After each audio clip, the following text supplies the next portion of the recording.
How the best way to introduce myself is as a boy who was born for an average Indian middle class family. So I am that boy who is in front of that scooter, who believes he is the one who is driving that scooter. And I was born in the iconic 1980s. Pretty much the same time the first Indian reached the space, Infosys was born, and television was becoming mainstream. So like most of you, I grew up watching Ramanand Sagar's Ramayana on the same TV. And my idea of God, Ram and Goddess Sita still remains these people. And I think it will remain so for the rest of my life, which is fine. Except for a few shocks that I get.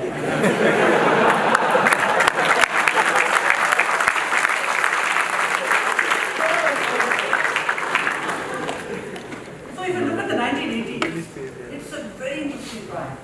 The reason being, that was probably the only time in the history of India, and probably in future too, when the traditional conventional thinking that we had coexisted with the newfound access to scientific thinking.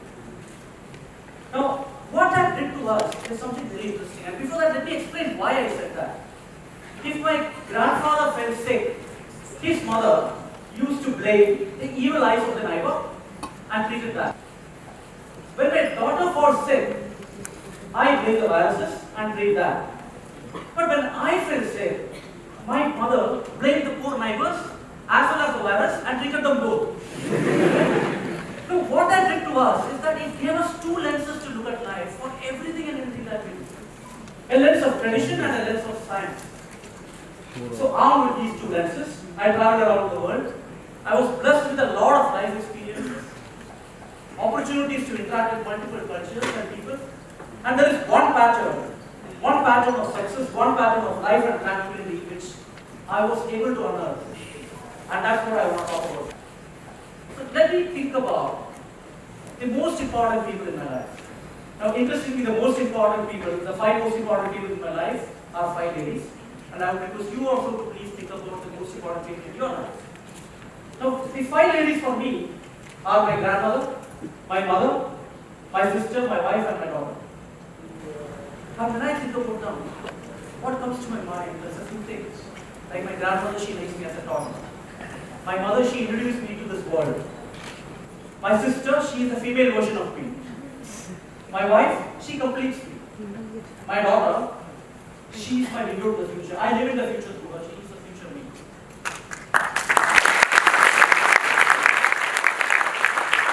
So when you think about your people, something very similar comes to your mind as well. Why that's so important to all? Right? At this juncture, allow me to imagine that we are all going to die tonight. It's a very difficult thought, I know, but let's please imagine that. Oh, that's probably the worst thing to know, that when you're going to die. But when you know that, a few things come to your mind.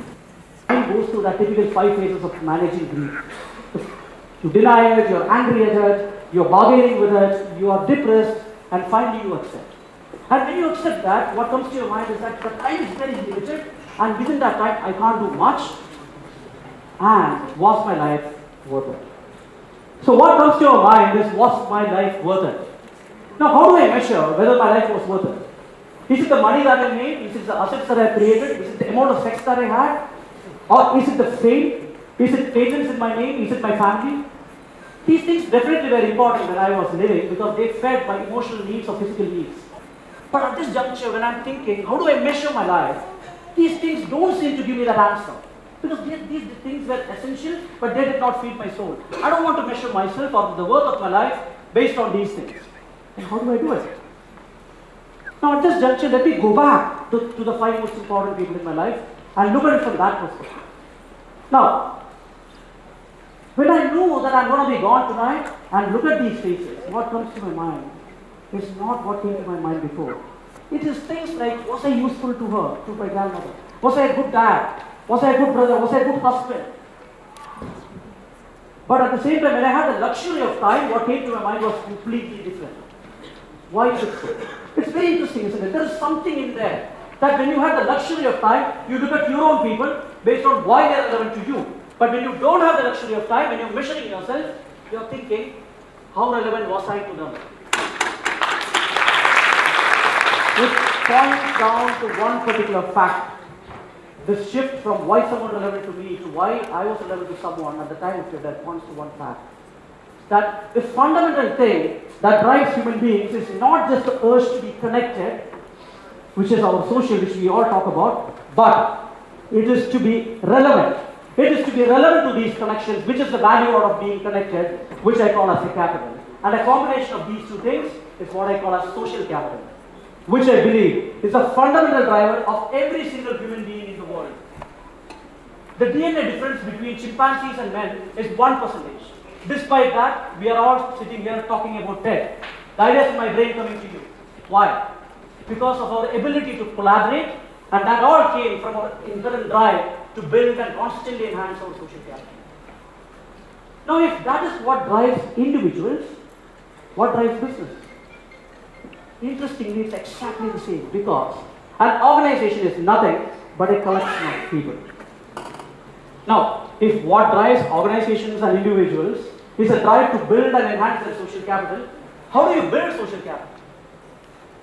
Now, at this point in time, I have to recite a story to you which helped me practice or understand this. So, I live in Singapore, and for last Diwali I went to Toronto, which is my hometown. And my mom has this habit of going out of the way to help people who are perfect strangers or who are not our friends. And it gives, so me and my dad constantly ask her, why do you do this? So one episode happened last time when I was in Toronto, which was that for Diwali we had our plans for the evening. My dad has his plans, typical plans would be to go out and play cards with his gang. And in between, and boom, came a message from her saying, we have guests home for dinner this evening, please stay back.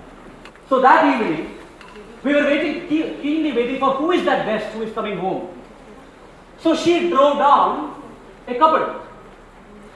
A boy who was a shopkeeper in the shop next to her office, and who was newlywed, and his wife. They were the guests. Now these two people came home. Me and my dad were surprised, like, why on a Diwali are you bringing these people who are kind of strangers to her as well? And then after an awkward start, some cold start, a little difficult start, finally, me and my dad tried to make that boy comfortable. We had a decent dinner. And then they went home. She drove them back home. And that night, I asked my mom, Mom, why do you do this? Why do you go all the way out to help people whom you do not know? Now, a typical Indian mother has a style of answering questions which she doesn't want to answer. I will give you one sentence and I will quote it with emotion in such a way that it spins and you don't ask the question back. And she is an expert at that. And this is what she did. She said, in a serious tone, that these people are new to our town, they are from a remote village, they don't know anyone in our town. Now by bringing them home, I would at least help those guys to feel that they have someone here. And aside to that, the boy will also feel that he is able to show off to his newlywed wife that I know people here. Wow, that's good. And my dad was looking at her, what? You knew all these things, right? And then she said, by the way, all the good things that I do for people, my kids get its benefit. That's the emotional quoting, right? Okay, fine, thank you. So, not my idea, not my hard work, fine, thank you. Right? Now, when I looked at it, it was very interesting what she said. She basically what she was trying to do was build social capital for those couple, to make them feel relevant. That's what she did. But what she did not notice was that the instant she was able to build social capital for them, which is relevance for them, she became more relevant to them. She built her social capital as well. Now, which essentially is very simple, isn't it? It is like A and B, two people.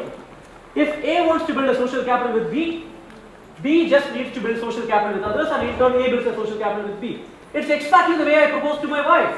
You do not, if I wanted to marry her, I did not do things that will make me happy. Instead, I did things that will make her happy, and in turn, she is here in this room as my wife. Poor thing, you will know that. Right? It's exactly the way it works.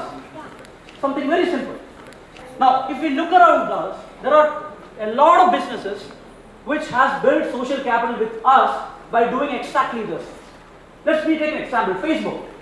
I'm sure at least 90% of the people in this room are Facebook customers. Facebook has built a social capital with us. How?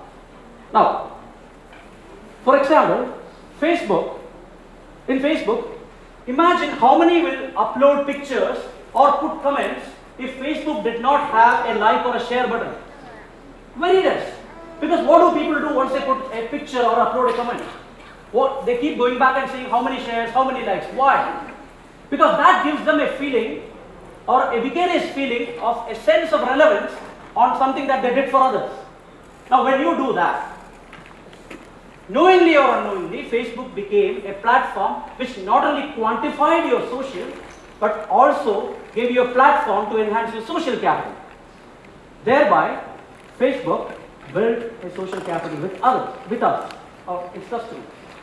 YouTube. Imagine YouTube did not have the measure of the number of video views. How many will upload videos into YouTube?